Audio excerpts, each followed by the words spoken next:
عدش الطير ثم الشتاء، لذلك طمح إليها الربيع الذي يشير في بعض دلالاته إلى الشاعر البائع، وكان يفترض أن يكون هو الفائز بها،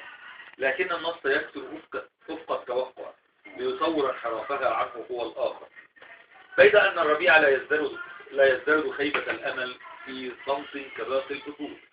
بل يسعى إليها في صورة الفارس المغامر الجسور ليفوز بها بعد نزال وكر وفر. وحينئذ يكثر النص وفق التوقع مرة أخرى ليصور انفلاتها من بين يديه لتتبوأ مكانها بين النجوم في مدارتها السماوية، لتشير تلك من خلال الرمز إلى دلالتين، إحداهما السمو والخلود، والأخرى البعد والاستحالة. تشير طبعا ببيتين اثنين، لأن طبعا القصيدة طويلة، أنا اختزلت القصيدة في المعنى. حين انثنى بجوانبه ليضمها طارت وخلت بالشقي خمارها، مدت جناحيها وراحت في الفضاء وتبوأت بين النجوم. وهكذا صارت تلك العبارة سيدة الفصول التي نضجت دلالتها واكتملت في هذه القصيدة بالذات شفرة دلالية متكررة، وظفها الشاعر وعي واقتدار في كثير من النصوص اللاحقة لهذه القصيدة ليربط بينها وبين هذا النص المحوري. يعتبر يعني محور القصيدة هو النص ده، محور الوجه، باعتبارها جميعا نصا واحدا يحمل النص كليا. فالنص التالي مباشرة والذي يشير من خلال العنوان عودة السيدة الفصول إلى امتداد التجربة وتواصلها، يصور حالة التردد التي مني بها الشاعر بين الأمل واليأس تجاه تلك الأنثى المستحيلة، فلا هي التي صارت حقيقة واقعة في حياته، ولا صورتها تركته ينعم براحة اليأس. فلا أنت واصلت الشقية بنظرته، ولا هو عن وصل الطيوف عزوف سيادة الفصول، وخشيتي عزوفك عني حين يأتي الخريف. ويخاطب الشاعر هذه الأنثى ذاتها في قصيدته كانت مواسم للغناء، لكن دون تضمين لتلك العبارة اللي هي عبارة سيدة الفصول ضمن لغة النص، مؤكدا بقائها في عالم الأحلام والرؤى وخيال الشعراء. أنت يا من صنعتها من فنون فجدت غاية إلى كل فن، كنت زهوي تميمتي واحتوائي واليقين أطاحا بظني. طبعا هي هنا قصيدة، هي هنا ترمز للقصيدة. ثم يعود لمخاطبتها مرة أخرى في قصيدته يا جاحدة، مصورة تجنيها عليه وتنكرها لحبه ولشعره فيه، وهو الذي منحها المجد والخلود وجعلها سيدة للفصول جميعا. تتنكرين لصبوتي يا جاحدة فمطعته، وتبعثرين عقود شعري عامدة، وهي التي صاغت نضوجك في دمي كرما تدفق في العروق الخامدة، وهي التي قد سيدتك فصولها أسطورة للعشق تحيا خالدة. وتصبح تلك الأنثى في قصيدته هو الشعر أغلى مرادفا للقصيدة ذاتها، تلك التي تجسد المثل الأعلى دائما عند كل شاعر يخلص لفنه، وتمثل أولى أولوياته في عالم المطلق. إذا ما حسبت بأنك ست قوافي القصيدة ومتن البحور، وأني بدونك أسل الأغاني وأهجر عشا بخد البكور، فأنت وهمت وخابت رؤاك، فإني غريب بكل العصور، وبيت من الشعر يسدى إليك لأغلى ويعلو قبال القصور. لكن دلالة تلك الأنثى في قصيدته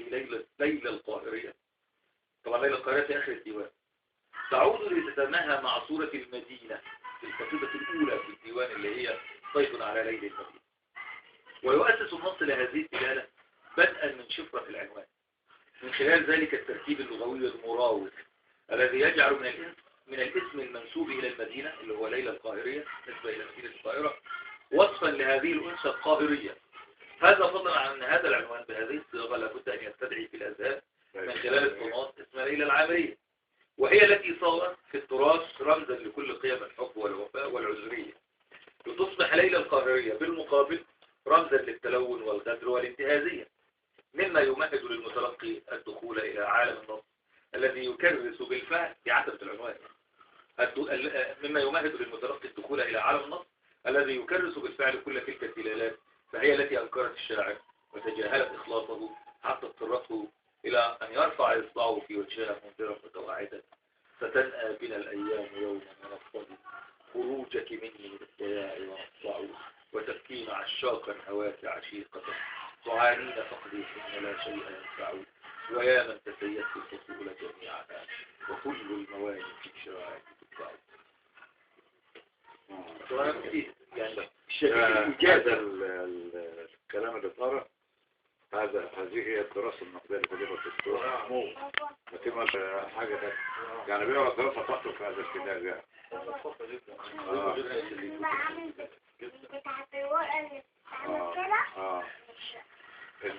الحاج فالونسة في القصائد كلها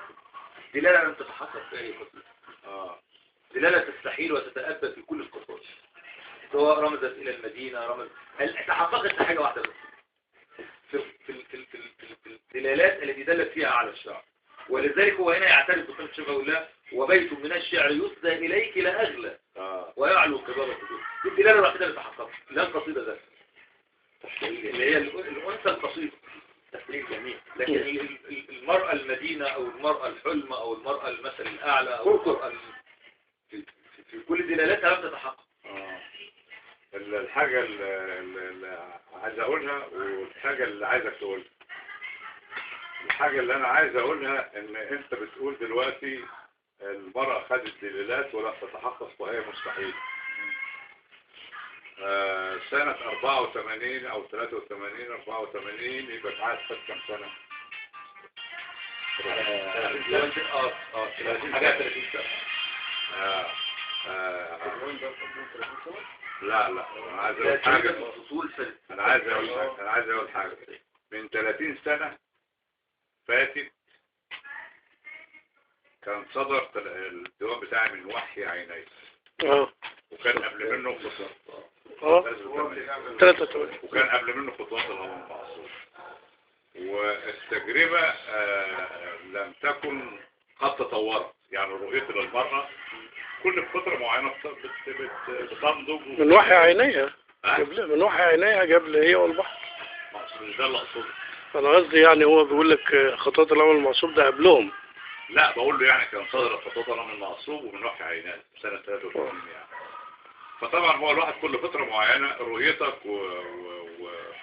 ودلالة الاشياء بتتطور وبتاخد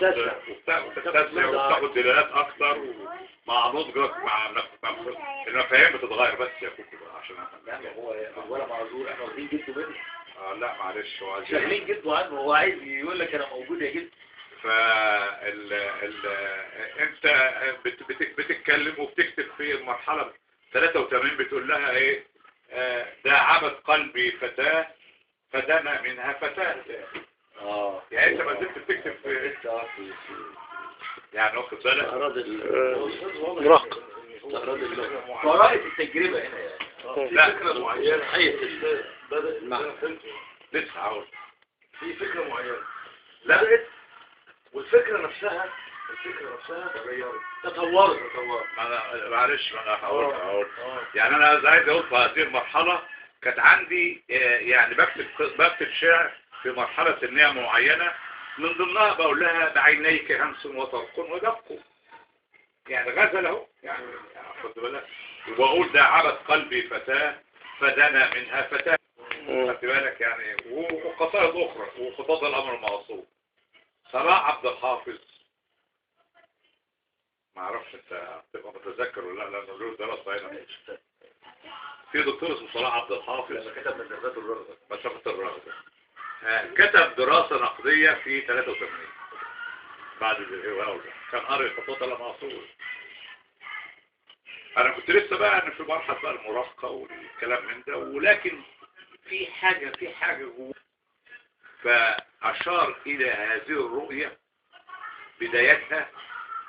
او بذرتها في هذه الدراسة اللي الدكتور محمود بيتكلم عنها دي اللي هو مفهوم المرأة المستحيلة فكتب دراسة مسافة الرغبة في شعر اسماعيل عقاب ايه مسافة الرغبة ان الشعر اسماعيل عقاب دايما هو بينه والمرأة في مسافة يعني ايه في مسافة يعني هو ما قالهاش مثلا ايه ثم احتويتك واحتضنتك ومش عارف ايه ومشينا في الطريق احمد عمر يعني هو